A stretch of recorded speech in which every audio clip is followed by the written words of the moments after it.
and welcome back to Hindustan Astrology. I'm Katya, and in today's video I want to talk about something that is not related to the transits, but something that is very important and fundamental to anybody studying Vedic Astrology, and that is terminology.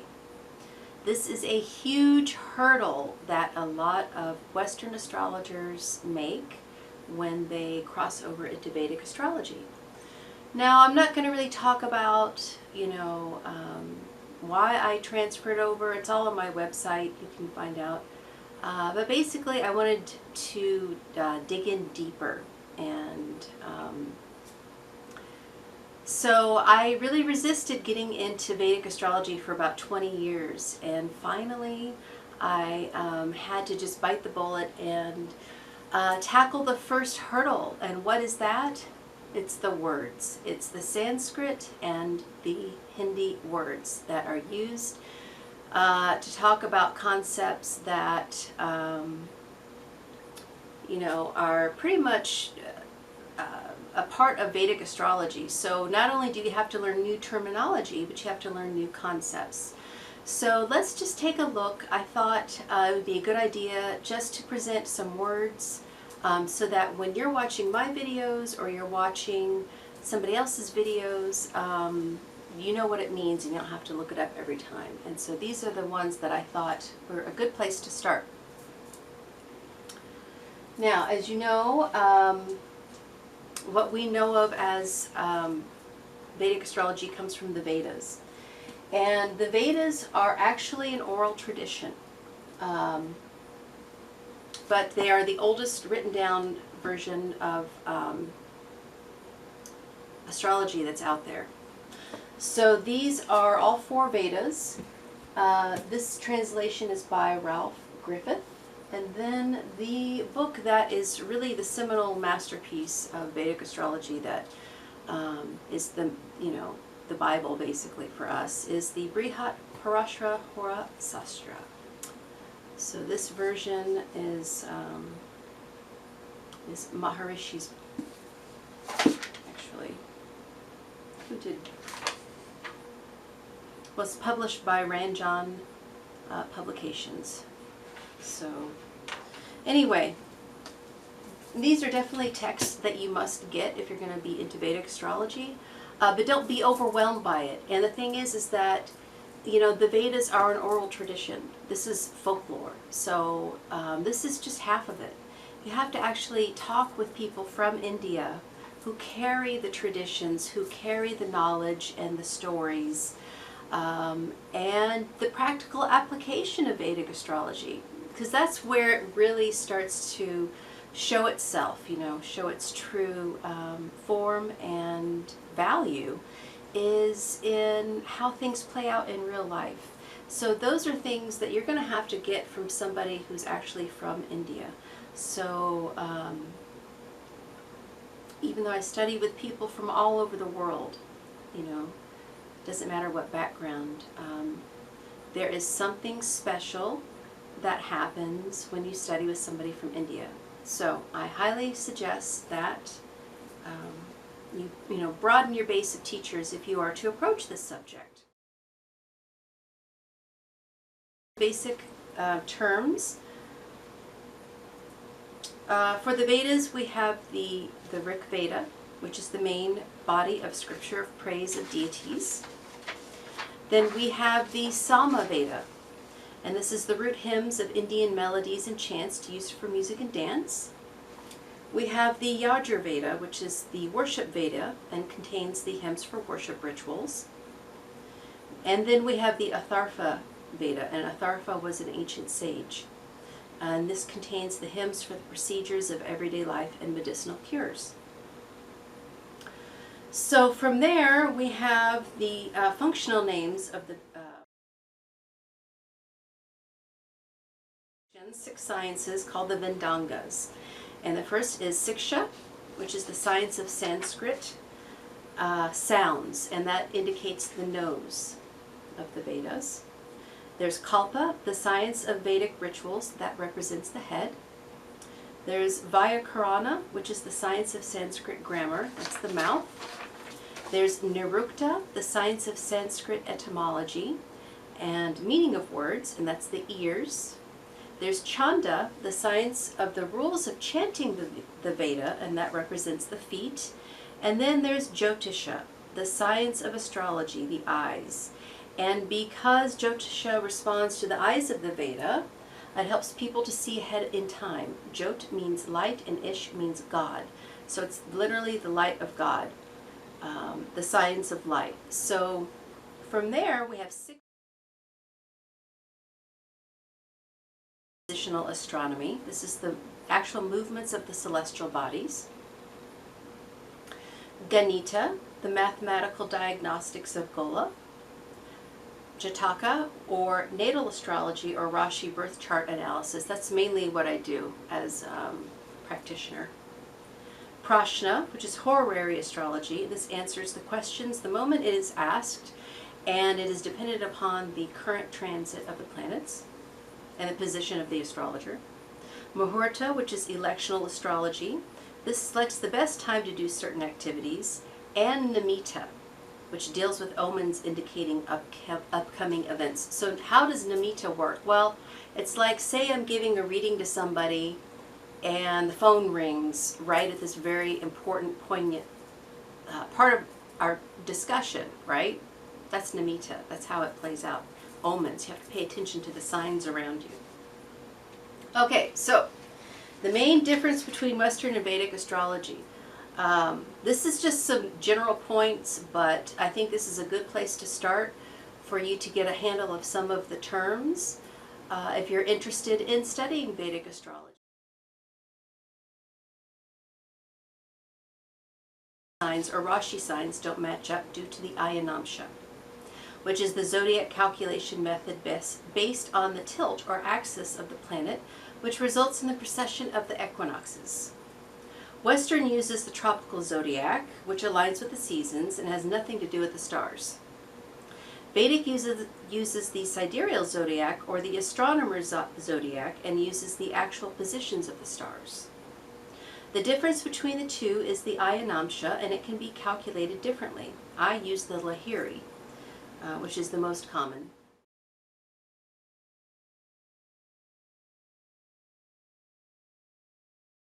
Solar. Therefore, in Vedic, your moon sign is the most important, not the sun sign. Vedic uses the lunar mansions or the nakshatras. These are the 2.5 parts of each zodiac sign and corresponds to the constellations. So nakshatras, very important word to understand what this is. So let's say I take the constellation of Cancer and I divide it into 2.5 parts. The stars that fall in each of those parts will tell the character of that part of it, and that tells you why one Cancer is different than another. And then underneath the nakshatras there are what are called padas, which are fingers, 4 fingers. So it's even more detail oriented, and that's another thing that made me switch. Predictive.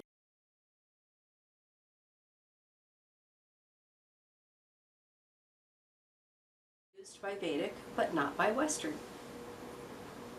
Drishti, to see or to glance. These are the Vedic aspects of the planets, and they are different than in Western. Yogas, or planetary combinations, are different in Vedic than in Western. Grahas. Graha means to grasp, and in Vedic, these are the planets. And they have consciousness. The planets are enlightened beings, but not just rocks or balls of gas in the sky. So, for instance, Sun is Surya, Mercury is Bud, Venus is Shukra, Mars is Mangal, Jupiter is Guru, and Saturn is Shani. So these are their Graha names. They are considered enlightened beings. Vedic only uses visible planets.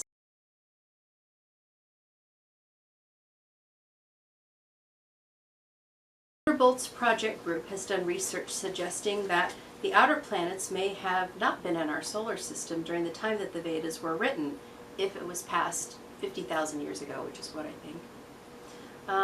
And so that may be why they were not included. They weren't here. I do Vedic, Neo-Vedic astrology, so I do use the outer planets because I believe the solar system functions as a whole. And now that we know about quantum entanglement, how could they not affect us? So quantum entanglement says that once two particles are interacted and bonded, when they separate, there's an energy thread that flows between them. And that's how they can communicate telepathically. So, it's kind of stretching it, but our solar system does function as a unit. So I have a hard time believing that the outer planets don't affect us. And plus my experience shows that the outer planets work really well.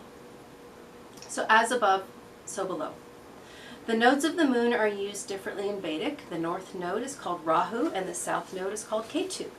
They are considered planets and they are really shadow points and reveal to us hidden things. Rahu and Ketu are two parts of the serpent. Rahu is the head without the body and Ketu is the body without the head. Rahu is our material ego and Ketu is our spiritual ego. Rahu is the bottomless pit that can't stop consuming, and Ketu is the selfless martyr who can lose his head with anger and also has blind faith because he doesn't have any eyes. Rahu is our destiny in this life, and Ketu is our karma from past lives. Now, just because, something is your past life doesn't mean that you've mastered it, but it also means that Ketu is the wound. Okay, and the wound is the place where the light comes in. So if you know anything about wound healing, you know that if you pick at it, it's not going to heal. And that's the thing about Ketu. Yes, it's our past life. No, we haven't mastered it. But if we continue to pick at it, it's not going to heal. What we're here to do, our destiny in this life, is Rahu. So Ketu is very tricky. Just because it's our past life doesn't mean that we've mastered it. But we do have to focus on this life and not get caught up in the past. As Jyotisha is a lunar-based system, it places more emphasis on the moon's nodes and uses them for predictions as they reveal our destiny and our fate. Vargas. These are divisional harmonic charts in Vedic, where each house is opened up, and there are 60. The most important divisional chart besides the D1 or birth chart is the D9 or the Navamsha, as this shows the spouse of the individual, but also who the person becomes after the age of 40. Isn't it interesting that the person we grow to be is what we attract in a mate? Upaya Graha Shanti Remedial Astrology. Whew, that's a mouthful. So Upaya means improving, Graha is planet, Shanti is peace, Remedial, Shanti remedial means like it's your, saying good doggy, good doggy, trying to appease the planets. Vedic prescribes different treatments for afflicted planets. Gemstones and mantras are prescribed, but there are also all sorts of various rituals you can do for any life problem. Kundali. This is the graphic chart that Vedic uses. It is not in the circular pattern like in Western, but in geometric shapes. The North and South Indian chart styles are the most popular, but there's also an East Indian chart style. So, these are just some of the things that define Vedic astrology and will help you to get a handle on some of the terms, because I really feel that this is the biggest hurdle when you're making a transition. Once you get a hold of the terminology, you'll be fine. Now, for me, it really did take about 5 years of me, listening to videos and reading things and studying, and I have to hear it. I have to hear people speak the words for me to actually get them. So just be patient with yourself. If you have any questions about anything, I'm always here to help. I love tutoring people. So if you're actually a tutor, if you're actually a student in anybody's program, it doesn't have to be in Joni's or anybody else's. I'm here to just be a mentor and just, help you with some things that I've already worked on of course, this is not my culture. I am not Indian, so I'm never going to understand everything. I am an eternal student, but I enjoy working with newbies. So if you need any help, let me know. And thank you very much. Namaste.